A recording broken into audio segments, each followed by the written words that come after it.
हाके साहेब, तुमचा एक video viral झाला आहे आणि त्या व्हिडिओमधून आता वेगवेगळ्या चर्चा, टीका टिप्पणी होते. काय यामागे आहे तुमचं, याची सत्यता काय? तो व्हिडिओ व्हायरल झाला आहे. त्यामध्ये व्हिडिओ फोन करणाऱ्याचा आणि दोन्हीकडचे नंबर आहेत. त्यामध्ये त्या नंबरवरचं त्यांनी कसं अशा पद्धतीचं काही इरेग्युलर कोणी वागला असेल, पैसे दिले असतील, घेतले असतील आणि कायदा भंग केला असेल तर आम्हाला उचलून तुम्ही जेलमध्ये टाका.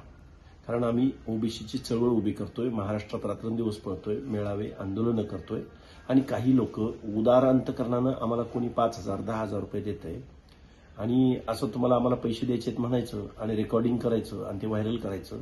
हा फक्त बदनामी आणि हे आंदोलन थांबवण्याचा हे कटकारस्थान आहे. याच्या पलीकडे मी या व्हिडिओला जास्त किंमत देत नाही. कोण असेल याच्या पाठीमागे? तुम्हाला माहिती आहे ना, कित्येक दिवसापासून हल्ले होत आहेत, वेगवेगळे आरोप होत आहेत.